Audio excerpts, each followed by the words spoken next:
Coming up, is Alabama a winner or a loser? We'll explain why the answer to that question may be a little harder to come by than you might think. It's all on the way next, right here on SEC Country Live.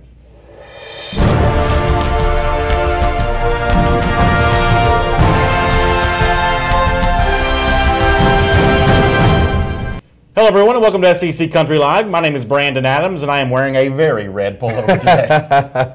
This thing's plugged in the back just to make sure it stays plenty red. This is also Mike Johnson, the former Alabama All-American. We are glad you are with us for an hour's worth of SEC talk today. And boy, you know, it's been fun already this week. So many people kind of diving into what they think the 2018 season is going to be. Today's another example of doing that in terms of how the recruiting classes may help, how the schedules may hurt, everything in between. I think it's going to be a fun show again today. Yeah, I agree with you, and I do want to tell everybody I am plugged into YouTube right now. I've got YouTube up right now, so if anybody wants to watch the show on YouTube, we are really clicking right now. Listen, this is one of those things where, like, much like the 17 helmet that you shot your mouth off about and were late in doing. I didn't even bring it up yesterday. This is supposed to be your job of monitoring the YouTube thing. I've never claimed that was going to be my job. I'm too busy monitoring everything else. But you were supposed to be monitoring the YouTube, and you know, people have been saying you've been falling down on that. Better late than never. Better late than never. I can't wait to see you guys on the YouTube channel. I got you. That is true. So on YouTube, thanks for watching us. On Facebook Live, thanks for watching us.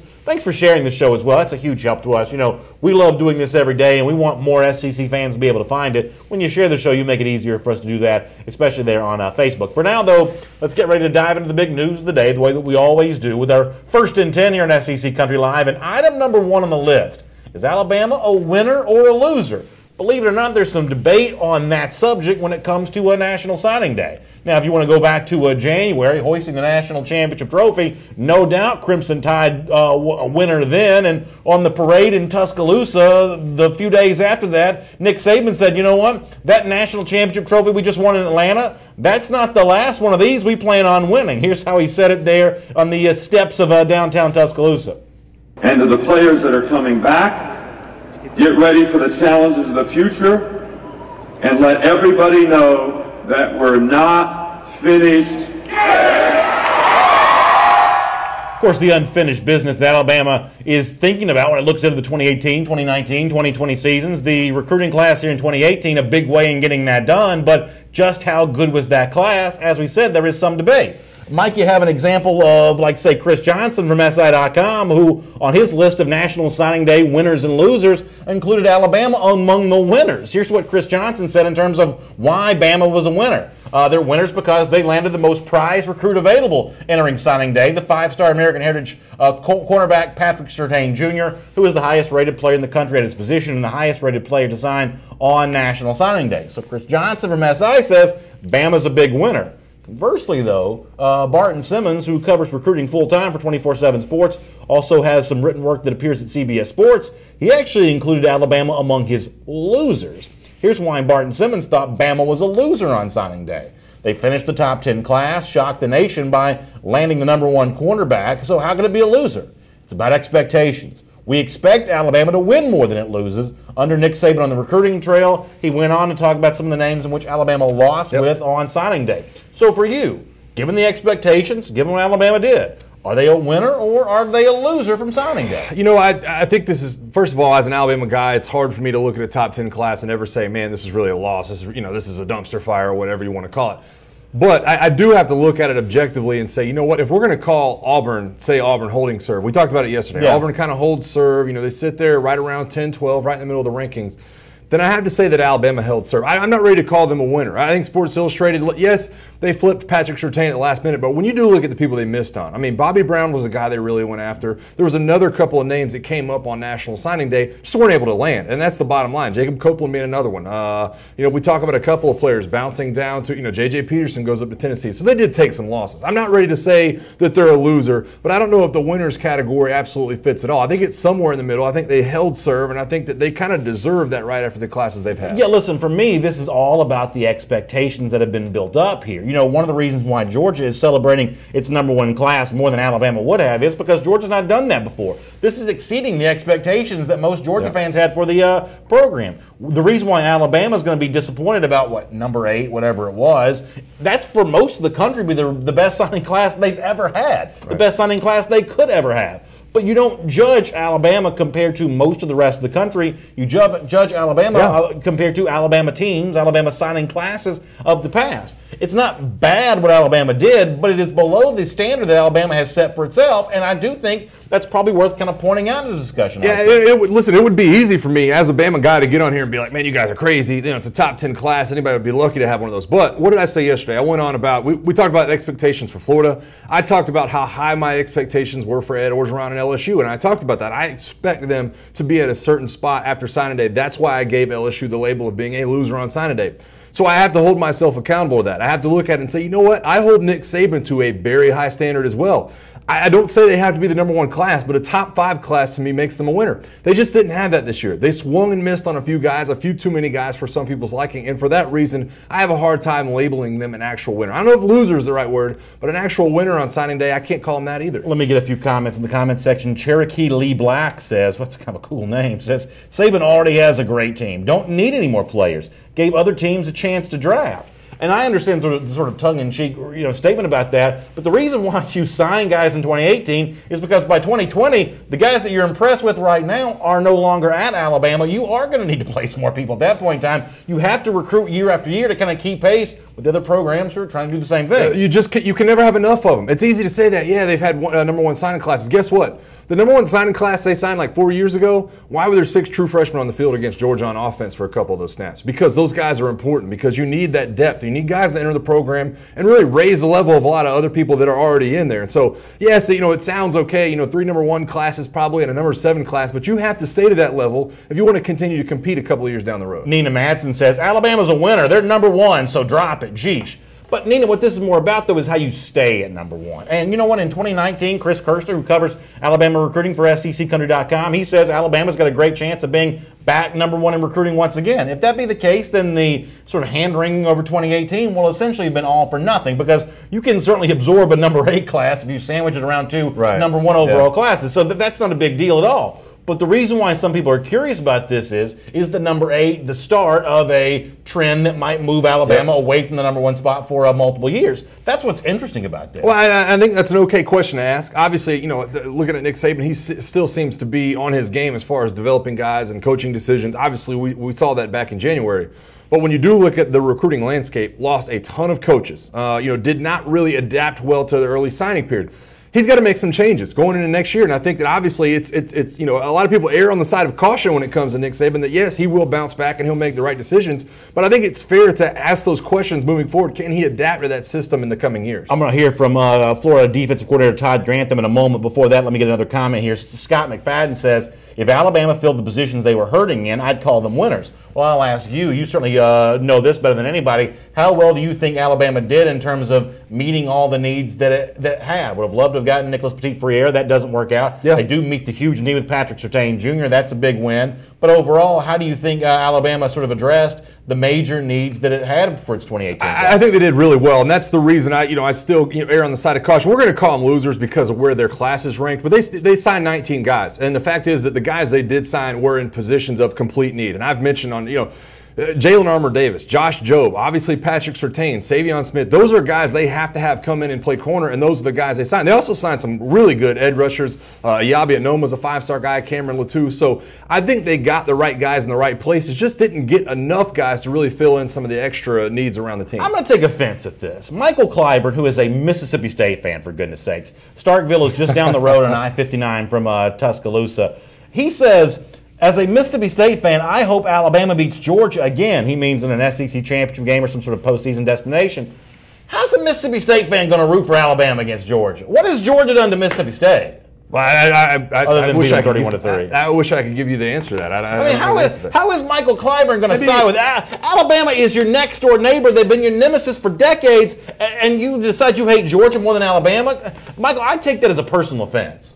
No, I take that as a personal offense. I'd love to hear his reason. Maybe you just like Mike better than me, which is fine. Is it an SEC West versus SEC East thing, which we don't see? There's no such thing as division pride. Well, I mean, why else would he be rooting? All I'm saying is we don't see that much. I don't think he likes me. It's possible. I don't think he likes me. It's definitely possible. Let's see what he says. Anyway, we'll hear some more comments coming in the comment section in a moment here on SEC Country Live. Item number 2, though, a brand new Florida defensive coordinator, speaking of Mississippi State, came to the Gators from Starkville. Todd Grantham met with the media this week, and one of the subjects that Grantham kind of got into is go back to Randy Shannon last year. Shannon, one of these famous sort of tutors of the 4-3 defense. Todd Grantham, long connected to the idea of a 3-4 defense.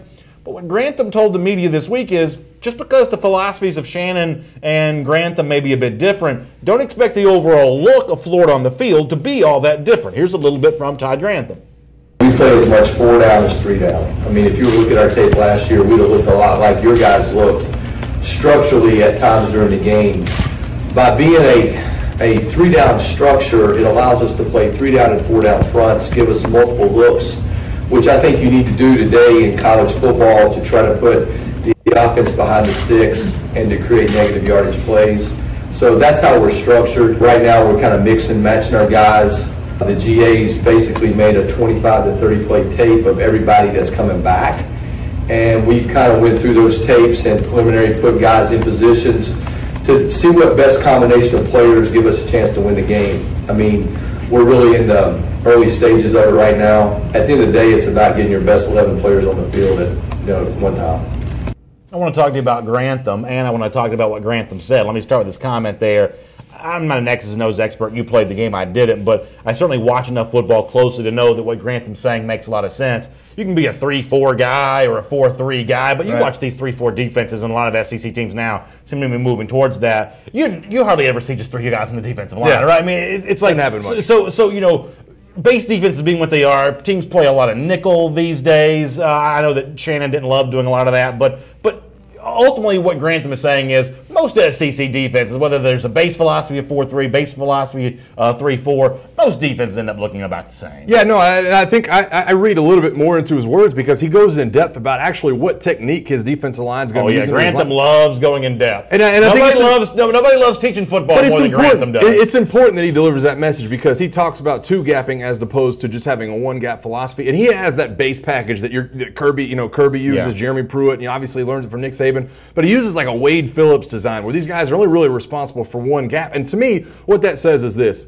He's got guys that are more talented than he's been at most places now. You got guys on the outside, Marco Wilson, C.J. Henderson that can lock people down. I think it's important the way he's going to use that defensive line. I think that was music to a lot of Florida people's ears. Do you think he's a good defensive coordinator? I do. I do. And listen, he's had some challenges. Obviously, at Mississippi State, it's going to be an uphill battle with a lot of these defensive positions and speed, some of the things you're talking about. But at Florida, where you're given all the tools and all the ability to shine as a defensive coordinator, I think he's going to take off and be really good. Robbie Rainey says just a matter of time before Todd Grantham does the choke sign again, maybe choke himself out of a job. It's obviously a reference to something he did in the direction of Florida back when he was Georgia defensive coordinator. It's a weird scenario where I get the impression that Florida fans are glad to have him. Georgia fans are sort of excited about the opportunity to go up against him. There's this joke that exists among Georgia fans about 3rd and Grantham, him giving up a lot of big plays on 3rd down. But the honest truth is, I mean, if you look at a lot of coordinators over the course of the long haul, a lot of them had some good seasons, some bad seasons. I really don't know what to expect from Todd Grantham. I don't know this was a great hire. I think that Jeff Collins is probably a better defensive coordinator than what Grantham's going to be. But I certainly get the impression that Florida fans are kind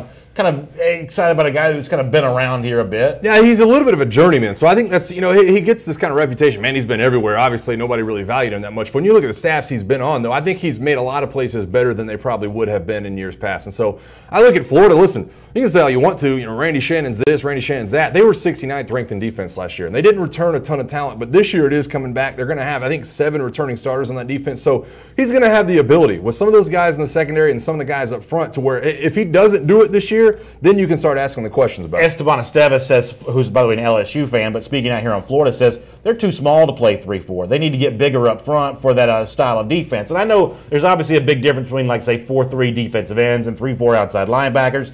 But in terms of, like, the size quotient, as Grantham said, you can explain this better than I can, but this notion that you need the big Terrence Cody, nose tackle for the Grantham version of the 3-4. For this version of the 3-4, you kind of don't. You don't. Right? Yeah, it's a smaller body. It's listen, I've got the guy in front of me, and I've got the gap usually in whichever way he's going. I have one gap. When you have a Terrence Cody, it's listen, I'm going to hold you, and it doesn't matter where you're trying to go. I have gaps on both sides of you. So that's a Terrence Cody style. You just don't see that very much. A lot of these spread offenses really kind of made it to where Terrence Cody style players, big, huge nose guards, Casey Hampton kind of style guys, they can't get on the field that much. You have to have guys that have the range. So I'm hearing a lot of like Cliff Nelson, a lot of Georgia fans talking about what they don't like about Todd Grantham. What I'm not seeing of right now are a lot of Florida fans defending Grantham. I want to try to come back to this at some point in the show to find out, are there Florida fans who say, yeah, you know what, Grantham is my guy. I like that hire by Dan Mullen. I want to see some of that from Florida fans here. And if Florida fans don't feel that way, that's fine. But I am sort of curious their opinion on their defensive coordinator. Rick Keene, who is a Florida fan, for instance, says, I'll be excited when I see it on the field. All the talk is just talk until the ball is snapped. And that's probably a pretty practical approach here in terms of, Grantham, I think, does have something to prove on the field for a guy that's been, as somebody said in the comments section, maybe average at best. He's been approaching good before. I don't know that Grantham's ever been great as a defensive coordinator. It's hard to say. It's hard to say. I mean, you're not going to look at where his rankings have been. I think that you have to look at, obviously, like I said earlier, the schools he's been at to really rank what he's done. But I look at this as an opportunity. Like I said, they were 69th ranked in scoring defense last year. With the players he has come back, I mean, Chauncey Gardner's another one that'll be back in their secondary safety nickel type of guy. He really should have a defense that moves into top 15, top 20 this year. In the comment section also, Jeff Davis liking the idea of Daryl Slayton, the Florida defensive lineman, kind of sliding into that 3-4 nose spot. That could be interesting to see. Let's do item number 3, though, here on our SEC Country Live 1st and 10. And we played some audio yesterday from an ESPN scouting, recruiting analyst talking about some freshmen that may have a chance to impact 2018. And another name that kind of comes up here, and this is one that I think is a pretty interesting debate. Could Justin Fields, the Georgia incoming freshman quarterback, despite the fact that Jake Fromm's already on the roster and Jake Fromm just led Georgia to an SEC championship and a trip to the college football playoff, could Justin Fields still be an impact freshman given the logjam that exists on top of him? Here's what Craig Hawbert, a SEC college football ESPN recruiting analyst, had to say about that. And the number 1 overall player in the nation, you're going to be talking about him during next season, despite what happens. And part of the reason that he's a dynamic playmaker. I believe there are not very many quarterbacks in college football right now that possess the type of ability that Justin Fields has. Tremendous arm talent. He's a phenomenal athlete as well.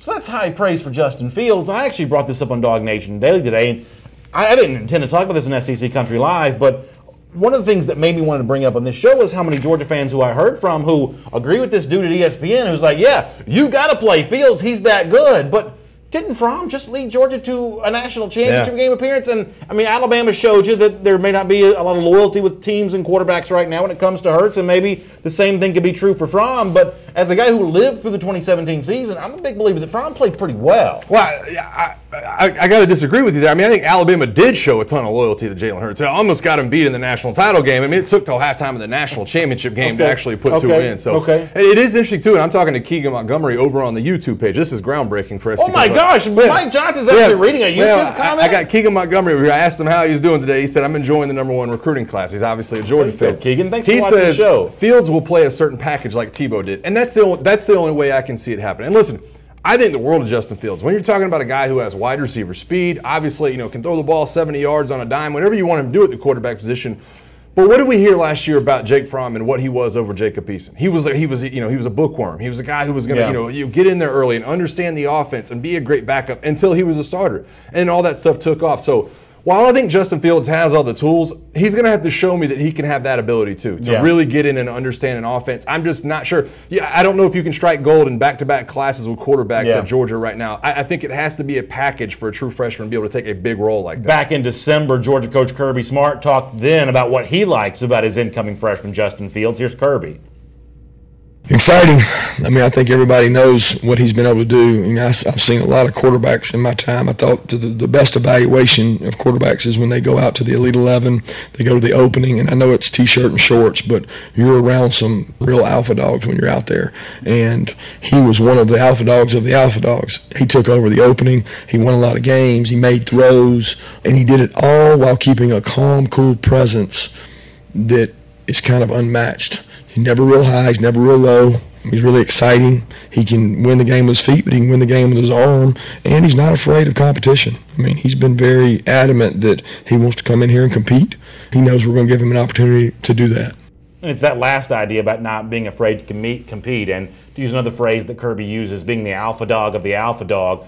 You know, that's why he's not going to be satisfied. You know, I know Cliff Nelson in the comment section was like, well, if he's smart, he'll just redshirt and watch for a year. And the truth is, you know, the alpha dogs of the alpha dogs, that really is what Justin Fields is. They don't allow themselves that kind of, I don't know, casual demeanor, casual attitude. They want to play. They want to compete. They want to be the guy. Justin Fields wouldn't have come to Georgia if he doesn't believe that's possible for him. Now, he may find out that Fromm's better than he thought, and playing in the SEC is harder than it looks, but for right now, he does, I think, have that alpha dog mentality of he wants to be the kind of person that ESPN analysts say is an impact freshman, and maybe that, in his mind, means more than just sort of the special Tebow-style packages that we think of from back in 2006. Yeah, and listen, the cold hard truth for Justin Fields is, listen, I've seen a ton of alpha dogs come into programs that think they're alpha dogs and want to be alpha dogs. Yeah. 99% of them just don't have the impact at the position of quarterback, per se. But I just think there's an opportunity there when you look at third downs, when you look at how this offense can evolve, when you look at the fact that they're not going to be turning around and hand the ball off to Nick Chubb and Sony Michel, while they have a ton of talent at running back. I think there lies this opportunity where how many times have we seen the Wildcat packages out of Georgia, out of Florida, some of the other teams around the SEC? All of a sudden, you don't have to do that. You don't have to bring in a wide receiver that doesn't play the quarterback position. All of a sudden, you can go to a guy in Justin Fields who might be just as good of an open field runner, but can also make the throws with his arms and has the defense scratching their head. That's where I think he would be best used this year. Chris Crawford says, "Nice. It's a nice problem to have. I'll take Fields and Fromm together," and that really is true. You know, in the modern world of college football, it's no different than any other position. No one can know for sure how it's going to play out with Fromm and Fields, and no one can know, even though we've seen some of Hurts and some of Tua, we don't know how that's going to play out in 2018 either. Yeah. But you just want as many good guys you can get at every position, and hope one guy emerges when you need for him to. It worked out for Alabama in the national championship game. It may work out slightly differently for Georgia, but still have, you know, positive impact. You just want as many good guys in the position as you can get. Oh, there's no doubt about that. And listen, you know, it's not just quarterback. It's just tough because the quarterback obviously is highlighted and there's one guy. But, you know, think about Alabama's wide receiver class last year. And I know this happens all around the SEC, but I obviously focus on them. I mean, you got Robert Foster, you got Calvin Ridley, all these guys coming back at the wide receiver position. Guess who catches the winning touchdown pass in the national championship game? Devontae Smith. Guess who? You know, Henry Ruggs is all over the place. So you need those guys. You need the competition at any position on the field, and obviously that's why recruiting is such a big deal. Bo Molinari liking the nice footage there of Justin Fields, the low-angle highlights produced by our buddy Nate Gettleman, who works with us here on SEC Country and on the family of websites. Yeah, we hope to bring you a lot more of that as we travel around the South, covering some of the top recruits in college football, Justin Fields included. So it's going to be a fun thing to watch itself play out here. Really interesting stuff in the days ahead to come on that for, you know, how things play out for both Justin Fields and Jake Fromm alike. It could be really interesting. But for the people in the comment section who say, I saw someone a moment ago talking about, you know, Jake Fromm, it says, Brandon Hess says, Fromm's a smart quarterback, more of an Aaron Murray guy. That's the old quarterback at Georgia from back in the 2010 through 2013 era. He says he's not a strong arm, but makes great decisions. If he can make the throws over the middle to the tight end, he's going to be very hard to beat. And, you know, that's mostly complimentary from Brandon, but that almost sort of veers into the, you know, Fromm's more of a game manager, Fields more of the dynamic athlete.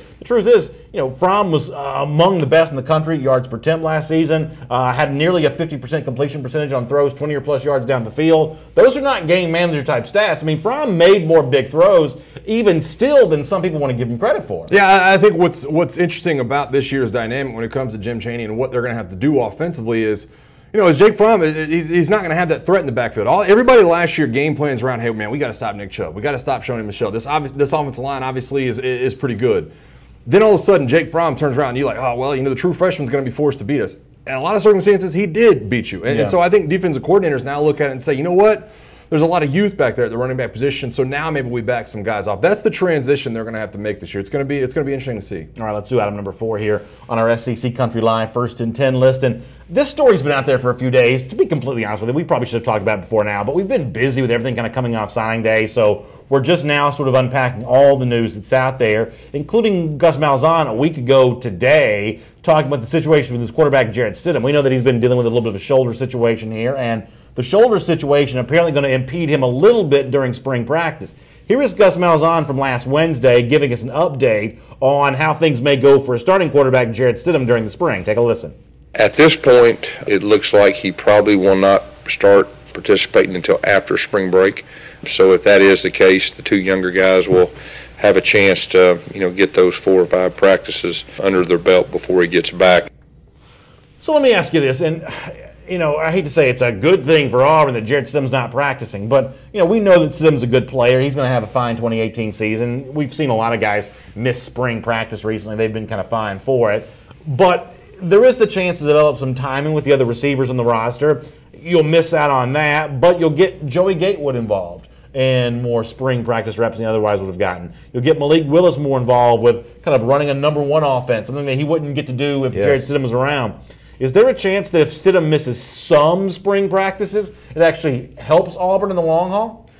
Boy, you took the wind out of my sails. I did not think you were going to go that direction when we got this topic, and I was ready to be like, BA, this is actually a good thing. Why did I not mean to do that? Yeah, you took the wind out of my sails, but it is. It's a good thing. Let's do it again. Yeah. What's going to happen to Auburn if Jarrett Stidham misses spring practice? How can you be without your starting quarterback for the most important moments of the spring? I was looking for more along the lines of you being like, I got to tell you, this could be disastrous. This could be disastrous for Auburn and Jarrett Stidham. Is that you doing an impression of me? Is that your impression of my super serious lean in? Yeah, it was. It was. Potential bad. This could be really bad. But go on. You think it's a good thing? No, I think it is a good thing because listen, I see the youth that they have at the running back position, at the wide receiver position, a little bit of remake of the offensive line position. These are dual threat guys that are going to be playing quarterback. So let the offensive line get some legs up under it when it gets to spring practice, and let these guys get reps. I think this is. If it was fall camp, yes, I'd be like, man, this is a huge impact on what Auburn's trying to do this year. Jarrett Stidham needs these reps with these guys. But if he's going to be back around spring break and he can get all summer to kind of throw to some of these receivers and get to know them, I look at a guy like Anthony Schwartz and some of these other young wide receivers that we talked about yesterday. They could be a big deal moving forward, and you want them to get reps with a Malik Willis or a Joey Gatewood or some of the other quarterbacks on the roster. I think this is actually a good thing for Auburn, and let these guys really develop their leadership and take control of this team. Good to have our buddy Andrew DeLorme commenting again. He's an Auburn fan. He says, Auburn's got the best stable of running backs with Cam Martin, Devin Barrett, Malik Miller, Jartavius Whitlow, Asa Martin, Sean Shivers, Harold Joyner. Don't be surprised if one of the freshmen win the job. Asa Martin would be the guy that I would pick. He mentions the other two there as well. So Andrew kind of focusing in on the crop of running backs there for Auburn. I think the problem, though, is while that is a pretty deep stable of running backs, I think that Cam Martin's already proven that when he's healthy, he can be good. I think Asa Martin, a pretty interesting prospect as well. I think Auburn's going to be fine with the running game. I do think you are looking for that next quarterback after after Jarrett Stidham. It's one thing to say Joey Gatewood looks more like Cam Newton than any quarterback that Auburn's brought in since Cam Newton. Yeah. But, this was not exactly the most finished product in terms of a high school quarterback. Oh, yeah. There was some debate, I think, on the recruiting trail whether he even was a quarterback. So, practice would be a helpful thing for him to sort of show his quarterbacking skills. Malik Willis was not a, big-time 4 or 5-star prospect necessarily. This is not one of the elite players at that position. Not saying he can't be a good quarterback at Auburn, but this is a guy that could also, use a few more practice reps. So it's great to have the really good running game, but Auburn's also trying to find another dimension of that offense. You've got that with Jarrett Stidham, but do you have that when Stidham's gone? Yeah, I think that's the interesting question too. And I got Logan Westerman over here on the YouTube page with me right now. We are buzzing over here on the YouTube page. Great. And Logan Westerman says Stidham's biggest problem is actually Gus Malzahn. And listen, I'm not going to say that is 100% fact, but I think it is an interesting dynamic to look at. When Jarrett Stidham last year did have some problems with some of the sacks, obviously the sack totals against Clemson, against LSU, I think there is a point where you look at it and say, is Gus just truly meant in his offensive scheme to have a dual threat quarterback? That's when he's been best. When Cam Newton, Nick Marshall, some of the other dual threat guys in there. So you do look ahead a little bit to Malik Willis. And I think he's better than probably he was his recruiting rankings when he come out. You do look ahead to a Joey Gatewood and wonder if that's the point with which Auburn actually takes off again and becomes nationally relevant and makes it back to a championship game. Sean Django West, by the way, in the comment section says Auburn's going to win the West this year. That's obviously the prediction that I made for Auburn this time about a year ago for the 2017 season. That worked out pretty well. Are Auburn fans really that confident with the game in Tuscaloosa, this upcoming season? I don't see a compelling reason right now to choose Auburn over Alabama, given the fact that the game's going to be at Jordan-Hare Stadium. I think Auburn's still really tough for Alabama, but can I pick Auburn ahead of Alabama right now? You're going to have to give me a compelling reason when that's going to happen. Yeah, it's going to be tough. And I keep pointing to the offensive line. I keep pointing to the fact that, listen, they opened with Washington, who is going to be a probably top 5 team at the beginning of the season. It's going to be a tough game. So while I think that Auburn has the ability, specifically with that defensive line and some of the things they're doing, They've got to find some pieces in the secondary. They've got to find a guy in the middle right there in the linebacking core. They've got to find the next Kerryon Johnson and Cam Petway. Now, can that happen? I think absolutely. On that roster, I think you've got guys that can do that. And you mentioned Whitlow a second ago and the names you rattled off. I think he's going to be a great running back for Auburn. But there are some pieces that I'm going to have to see in place once they take the field in Atlanta against Washington that I'm going to have to get some questions answered before I'm picking Auburn to win the West. Johnny Jones in the comment section says, on the Facebook side of things, says, talk some LSU. Well, let's do that for Johnny right now. That I'm number 5 on our SEC Country Life First and 10 list. And obviously a lot of different folks have sort of stepped up to the plate here to take some pot shots at LSU and maybe what it didn't get done with its 2018 recruiting class, losing Patrick Surtain. That really hurt. You know, a lot of LSU fans have said the same thing in the comment section. They were disappointed that LSU couldn't finish with Surtain when it looked like he might go there. But there were some wins for LSU in the 2018 recruiting trail, including Chris Johnson from SI.com, who said when you look at the various position groups, nobody recruited better wide receivers over the course of the 2018 cycle than LSU did. Here's how Johnson said that. He says the best piece of news for LSU may have been an overall, which was a dour signing day. They get Jamar Chase decision. He stays home to play for the Tigers. Rather than signing with a different SEC West program, Auburn, Chase was the number 15 wide receiver in the country according to the 24/7 Sports Composite team ranking. He had been committed to both Kansas and Florida. You could add in there Terrace Marshall as well, the 5-star who signed with with LSU back in December. When you look at those kinds of recruiting wins, SI says that nobody signed better wide receivers than LSU. LSU's also signed good wide receivers before. Yeah. So does having the nation's best crop of receivers make you feel better about some of the other things where LSU probably didn't do as much as Ed Orgeron would have liked? It's tough. It's tough. I mean, you got a new offensive coordinator, you got a new quarterback, you got a ton of new offensive linemen. I think that I was already feeling good about the wide receiver position at LSU. So when you look at signing day, they just kind of added to that. And obviously, we're talking about signing day winners and losers. I didn't feel great about LSU's class, but I think the one obviously feather in their cap is the wide receiver position, no doubt. I think you've got other teams in the SEC that signed wide receivers, 1 or 2 wide receivers as good as this group, like at the top. And then you've got other teams in the SEC that, signed 4 quality wideouts when you talk about the depth.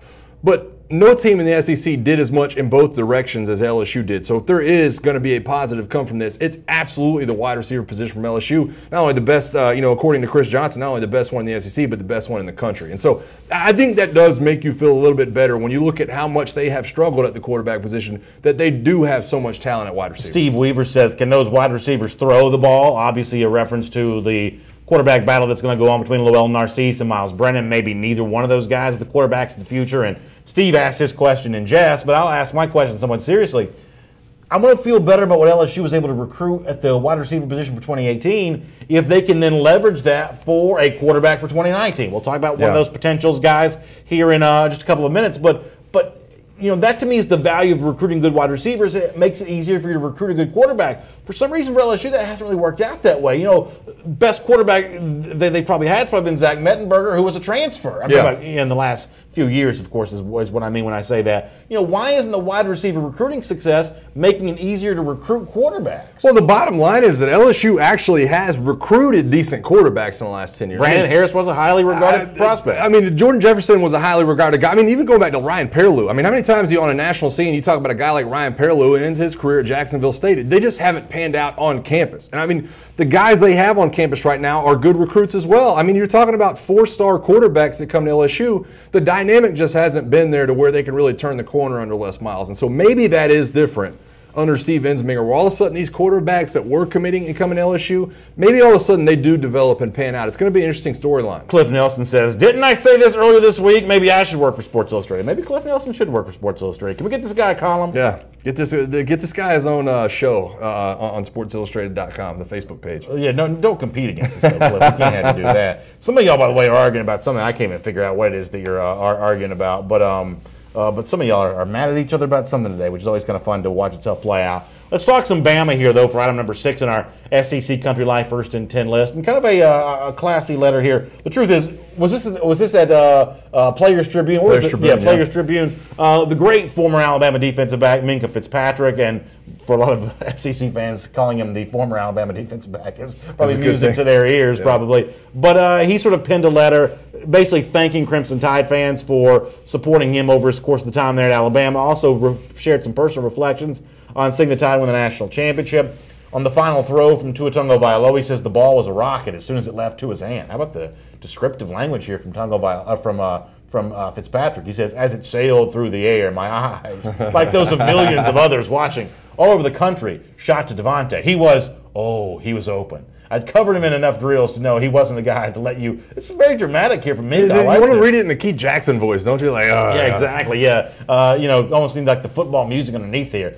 He wasn't the kind of guy to let you get a step or he's going to be gone. On this play, he gone. Just like that, we weren't in danger of losing a national championship. Now the referee had his arms up. The game was over. We won the thing. Most Georgia fans would say mentioning the referees may be appropriate in the.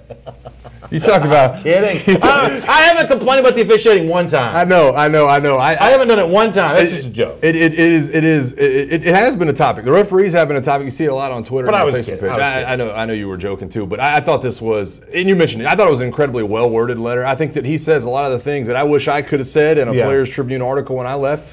And the fact is that Minkah Fitzpatrick, while his career was brief, I mean, it's a 3-year player at Alabama, he was involved in some of the most dramatic national championship games that have ever happened. And so I think when he looks back on those moments, he has some incredible stories to tell. And he tells them about Nick Saban. He tells, a story in that article about meeting a little girl at an autograph session a couple of weeks ago. And I thought he did an incredibly well job of wording his thoughts about his career. It was well written. So I think he's also that sort of archetype for what we expect to see from Alabama teams going forward. It's not easy to find a guy like that, but Alabama had its most success when Fitzpatrick was in and started going back to his freshman season because, Alabama's discovered that when you have safeties that play like cornerbacks, you've actually got a better overall secondary. It's hard to find those kind of guys. I mean, they talk about cross-training, cornerbacks and safeties. They don't really mean cross-training because if you've got cornerbacks that play like safeties, you're going to get burned. What you want safeties that play like cornerbacks. Minkah Fitzpatrick was able to give you a lot of that. So, he is, for me, in terms of what Saban's had going back to 2007,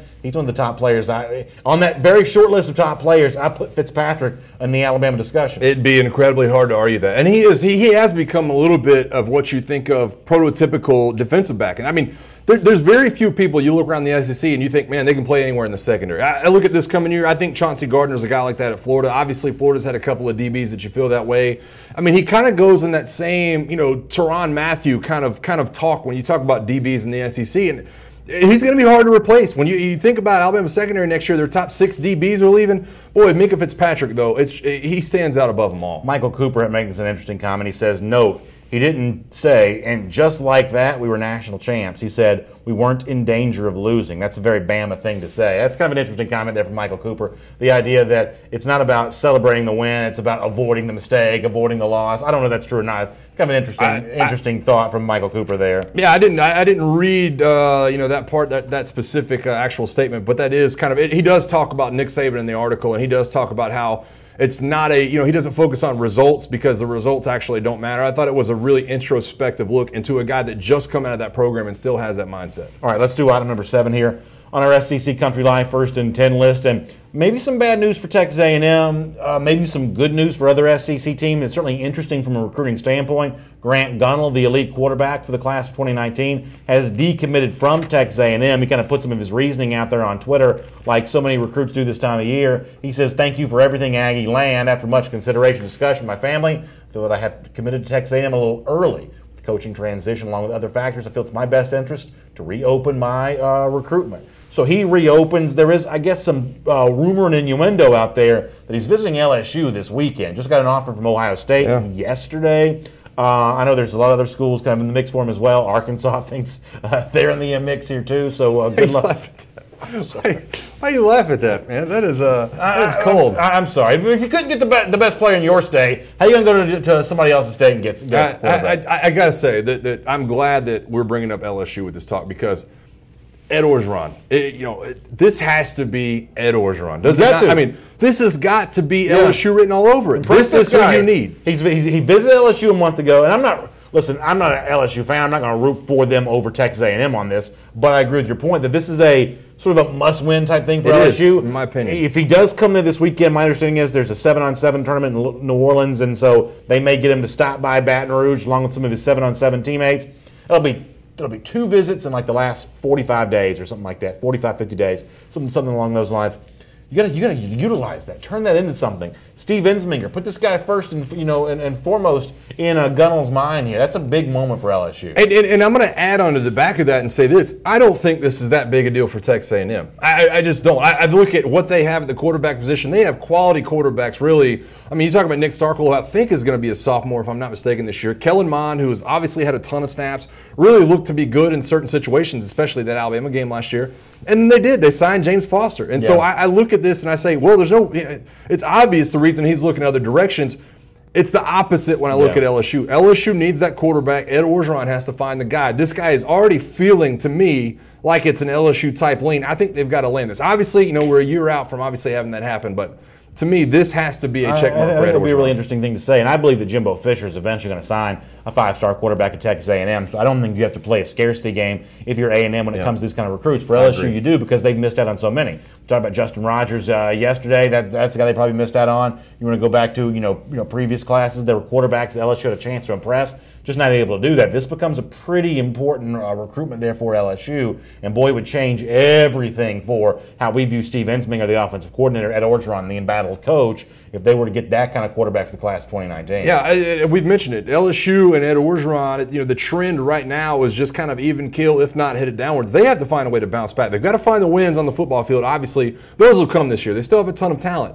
But if they really want to get to that next level, and they really want to, Alabama's winning streak, I think, is at 6 now. If they want to stop that streak, they have to find the next level quarterback. And I think this guy is it, if Ed Orgeron is able to land him. All right, let me do item number 8 here on our SEC Country Life 1st and 10 list. And it seems like for the second year in a row, we're dealing with the same kind of issue for Tennessee. We saw this play out in the NFL last season as Alvin Kamara, was a dazzling rookie running back for the New Orleans Saints, probably not used enough by Tennessee in 2016. Maybe the same thing could be true for a current Tennessee running back prospect on his way to the NFL draft. Well, Chris Landry from Landry Football seems to think that's the case. Here's what Landry wrote about John Kelly, that former Vol star John Kelly is potential sleeper heading in the NFL draft, despite being criminally underused like Alvin Kamara was during his college career. So that's what Landry says there about John Kelly, that he was criminally underused by last season's offensive coordinator Larry Scott. You'll also put the blame here at the feet of last year's coach Butch Jones. I don't mean to relitigate the past here. Vols fans have expressed frustration on this many, many times, but I mean, this is part of the job for Jeremy Pruitt moving forward and the offensive staff that he's kind of putting together there. If you got a playmaker, you got to use him. And Tennessee probably did not use Alvin Kamara enough, found ways not to use John Kelly enough. I think that Landry's probably right to bring that up. And that just can't be true for the Vols in 2018, right? I mean, even going back to Jalen Hurd, he was a guy, obviously, that transfers and just gets frustrated with what his role is as far as the offense goes. And, I don't really blame them for what they did with John Kelly this last year. Obviously, he's your number one playmaker on offense. I feel like he has to get the ball in his hands more. But when you look at some of his statistics and really the outcome in some of these games, just wasn't working. And I think that falls more back on what Butch Jones' system was than it does actually John Kelly and not getting him on the field. There wasn't many games. Even Missouri, right at the end of the year. Yeah. He's 9 carries for 17 yards. He got 25 against LSU and only ran for 47 yards.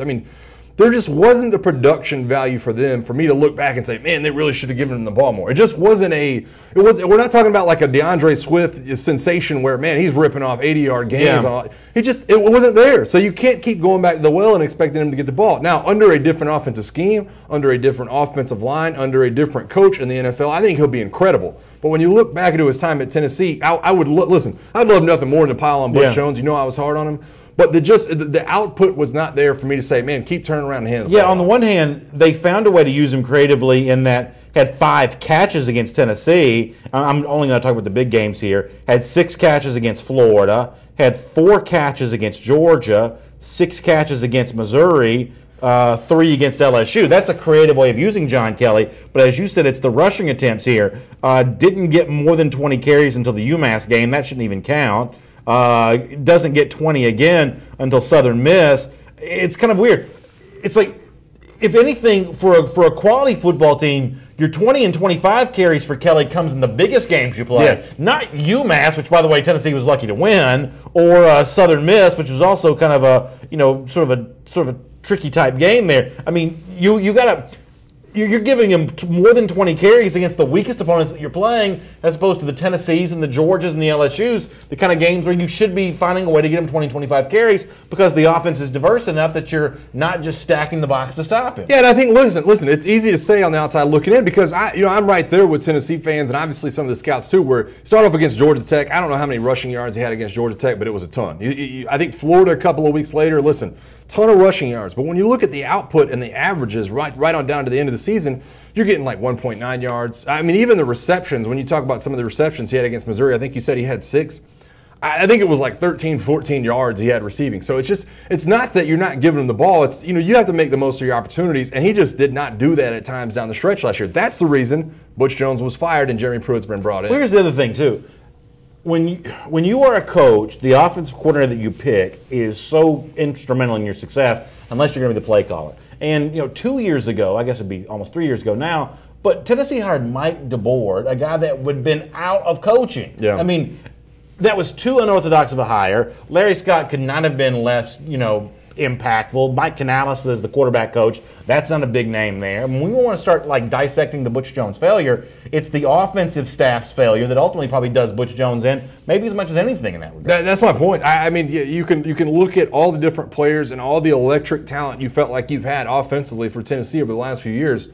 But, man, you look at their offensive scheme and you look at what the output was, and it's just a yawn. And I think was it Jalen Hurd's stepdad that wrote the piece on Facebook or something and talking about, listen, you have the quarterback, the running back's on the right of the quarterback, the ball's going left, or the quarterback's going to keep it. And it just that's exactly right when you look at some of the schemes and some of the stuff they employed against certain SEC foes. Yeah, Mickey Elliott talking about the Tennessee schedule. That's the other thing that Tennessee's got to deal with this year is, okay, it's one thing to get offensive, playmakers more involved in the situation, but you got to navigate that schedule. West Virginia outside of the conference is a grizzly bear. Yep. The SEC West games are both Alabama and Auburn. That's the two best teams in that division. The East is still fairly navigable, but Georgia's probably a top 5 team, at least in terms of the preseason expectations. That's a tough schedule for Tennessee. Well, it's not only the big names. I think you're going to Auburn. Obviously, you have Alabama. I think that game's in Knoxville this year, and West Virginia at a neutral site, but this is a team that went 0-8 in the SEC. So who are you looking at saying, man, that's a huge check mark in our direction?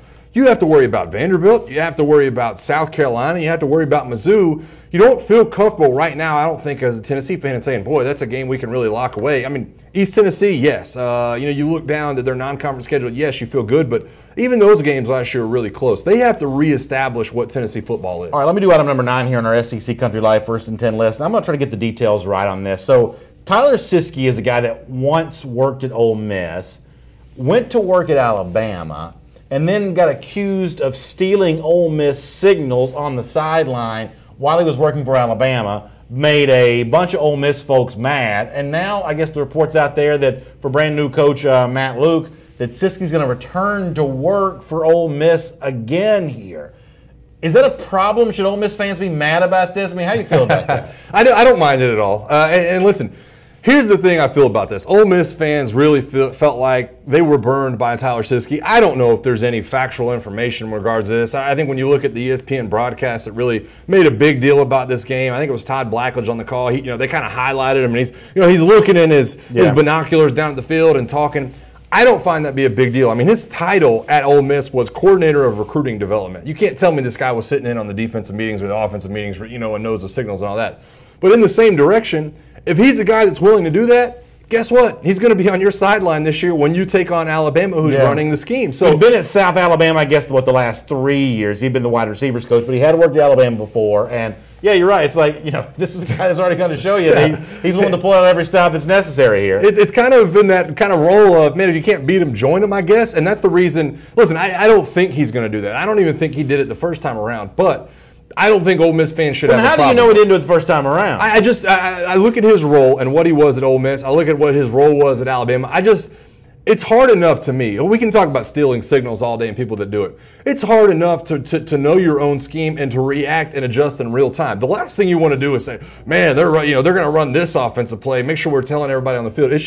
It's so hard to coordinate an effort like that and also do it with confidence that they're not throwing a wrench into the system and going to beat you because you're sniffing out a play. It's too hard to do, in my opinion, to steal signals. So you may be right about that, but as far as my opinion of stealing signals goes, I feel like that it's the team's job to conceal their signals, right? I mean, it's not like, to me, this does not feel like cheating. You know what I'm saying? It does not. I mean, if you and I are playing poker, and you're holding your cards out like this. Is it wrong for me to look at them? I mean, it'd be one thing if I'm like getting a mirror and coming up from underneath the table and trying to see them with like some sort of hidden camera. But if you're just showing me your cards, I'd be a fool not to take advantage of that.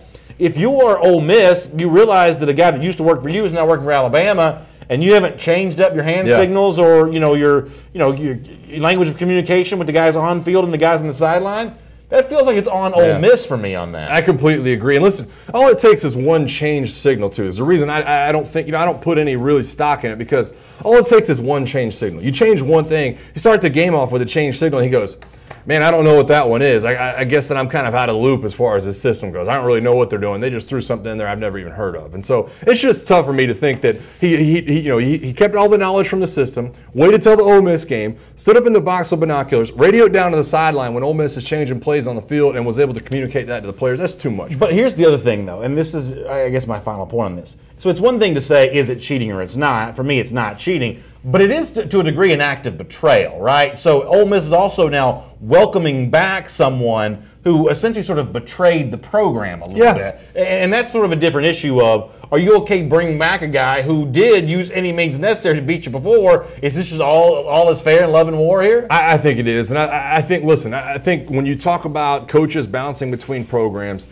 it's not like stealing signals, but you have a lot of coaches that, man, I guarantee you, I mean, it's not like Dan Mullen at Florida is going to forget everything about Mississippi State players next year. They're going to show up and he's going to be like, this guy's good at this guy doesn't have the balance, this guy can't play contain, we're going to attack this guy. It's going to happen. It's going to happen. I mean, just the stealing signals part of it sounds fishy, but coaches share information all the time between each other, and I don't find it to be a foul thing. I think Ole Miss is fine hiring. By the way, Chris Scalmore in the comments section was talking about the Ole Miss basketball coaching search. Andy Kennedy's leaving. I won't pretend to know who's a candidate for that job. That's not a story I followed that closely. One of the names that Chris mentions, do you remember the old NBA star Penny Hardaway? Is Penny Hardaway a coaching candidate? Is he a coach?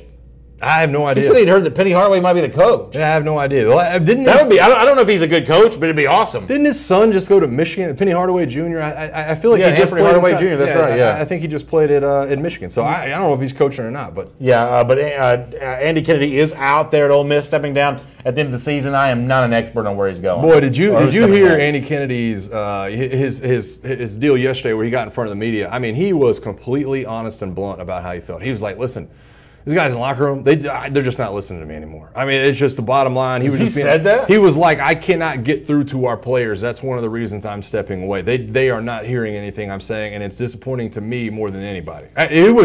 He was blunt. He almost borderline was like throwing the players under the bus, but I really respected his honesty yesterday after their game. The one thing about Ole Miss is, and this is, I promise, the last we'll talk about Ole Miss basketball. A year or two ago, they built that brand new gym. It's a lot like Auburn's. I mean, it's really, really nice. So, I mean, you can't afford not to be going to the tournament when you got that mortgage to pay on that brand new gym. Yeah, the question's already been asked of Mike White at Florida, obviously an Ole Miss grad. Hey, would you be interested? And he says, no, I'm not interested at all. Why would you leave Florida to go to Ole Miss? Yeah, well, it's where he went to school. All right, speaking of basketball, I want to talk about another subject here. This is Adam number 10 here on our SEC Country Live First and 10 list. And so the story here is that Tony Barbee is a former Auburn coach, now working as a Kentucky assistant. Kentucky comes back to Auburn to play tonight. At least Barbee comes back to Auburn tonight with Kentucky. The last time that that Kentucky came here with Barbee working as assistant, he didn't travel. He was, I guess, out recruiting, but he is expected to be there tonight. And Bruce Pearl, the Auburn coach, has said to the Auburn students, "Hey, we don't want any kind of funny business here. Don't do anything, to basically disrespectful to Barbee. Show some class. Be nice to him." And I want to be careful how I say this because I'm not in favor of not showing class. That's a tough argument to make. But I feel like we have a lot of this stuff in sports these days, especially in college sports where student sections get involved, where coaches say, "All right, hey, show some class. This is not how we do things around here. You applaud that team and you cheer for our team, but you don't say anything bad about their team." What happened to a student body and a fan base trying to create the most rabid atmosphere they could for a basketball game? I'm not saying it's right to be rude to Barbee. The truth is, I don't know why there'd be any reason for Auburn fans to be rude. Maybe there is. I don't know that. He was just an unsuccessful coach, as far as I know. But this thing where the coach is sort of defending one of his colleagues in the coaching business more so than he's showing solidarity with his fans, There's something about that to me that sort of gets on my nerves a little bit. Yeah, I think it's possible to look at that. And I think there's a middle ground with what we're talking about here. I think you can be rowdy. I think you can make an incredible atmosphere. I have no question that tonight in Auburn, that atmosphere is going to be incredible against Kentucky. I mean, Kentucky just isn't what Kentucky normally is. So I have no doubt in my mind it's going to be an incredible atmosphere. But I don't think you have to cross into being disrespectful. I think that's all that Bruce Pearl is trying to say. What is your definition of disrespectful? Certain guys just yelling things, like when he's walking out of the tunnel, saying something personal about his time. And I'm just saying that I think that's what he's trying to hit off. I don't think he looks at the Auburn student section and thinks, man, they're gonna in unison make some kind of chant about Barbie sucks. But I think that's what he's trying to hit off. What if they did?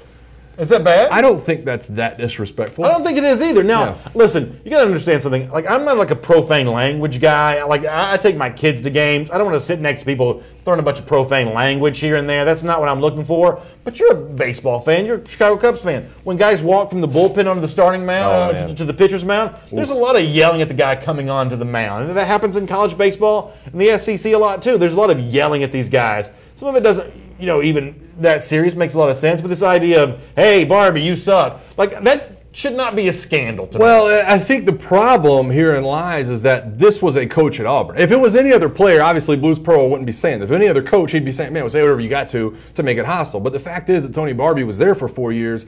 It's kind of like, and you see this now in sports, where that guy played a lot of years for a team, and he's coming back to town, especially in the NBA, where, man, we're going to do a tribute for this guy on the video board. We're going to make sure he knows how much we loved him. I think that's just kind of the atmosphere that Bruce Pearl's looking for. Let me get one comment on this. Michael Cooper says, don't be bothering your former coaches. I don't harass Mike Shula. Even LSU fans are polite and respectful towards Nick Saban now. They had a good enough reason to be disrespectful when he left them. The thing about football that makes it different than basketball is it's really hard for any football coach or player to hear anything said from an individual person, because the benches are a little bit far away from the stands, and the crowd just sort of loud anyway. But I have a hard time believing that all LSU fans are respectful of Nick Saban, and they probably shouldn't be. I mean, this is about. I mean, I agree with what Dawn Studley said the other day.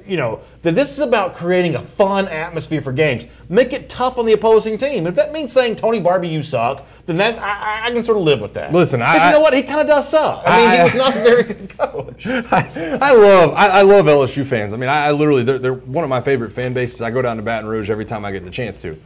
But, I mean, there was an effigy of Nick Saban being hung from something, and they lit him on fire. Now, that's obviously disrespectful. That's what I'm saying, is that, there's going to be those quadrant of people and fan bases that overreact. And I think it's just, it's the best way to take it is just say, man, that's not everybody. It's just, 1% of this fan base. But I agree with you. I think it's all about that coach coming back to Auburn. To me, it's not about booing just another team or another coach. It's the fact that he was there for 4 years and did all he could to make it a good place. All right, here on SEC Country Live, we always look to close the show out the same way every day. We're always looking for champions of life, and most days the champion of life is kind of funny. This isn't so much funny as just cool. This video has been around there a lot. I'm not 100% sure where this came from. It's just one of those things that just sort of landed on the internet, I guess. This is a young person diving onto a frozen trampoline. And what happens next? Well, for some reason, I can't stop watching this. Take a look at this. All right, the person's about to jump. Here we go. In slow motion, which makes it better. All right, watch this. In the air, legs come up. I've not seen this. Comes down. Oh, no. And then, boom. Oh. Now, my understanding is the person's not hurt or anything like that. The ice just sort of shattered. Oh, I thought he was going to go through it. No, I don't think the person's hurt or anything like that. That's not really the kind of business we're in here, although it does look like some of the coils are breaking over there, I guess. First of all, there's nothing more dangerous than a trampoline. This is apparently a young kid here. But how cool is the video of the ice shattering around the trampoline? No, that's pretty sick. I was wondering, I have not seen this video, so I was like, man, slow-mo, what are we getting here? Does he go through it? I thought he was going to go through it and hit the ground. We're not going to show a kid breaking his neck. I know, not his neck, but what could possibly be entertaining about that? I thought that? it was one of those things where you get up and you're like, oh my God, that hurt really bad. It's like a teenager. You can't show that. No, this kid's fine. This is a cool video. For some reason, I think that's about... yeah, that's awesome. I think it's kind of a fun video. That's cool. Hey, for those of you that watch the show on YouTube, thanks so much for checking us out there each and every day. For those of you that like the podcast or you want to hear the full version of the show, we'll have it posted for you at iTunes, SoundCloud, immediately after the show. And for those of you that are with us here on Facebook, thanks for sharing the show with your friends. When you click that share button, let people in your timeline know we're talking about the SEC here each and every afternoon. It just makes it easier for folks to find what we're doing here. That is a big help to us. Y'all have a great day. We'll see you tomorrow once again at 3 p.m. Eastern Time for another episode of SEC Country Live.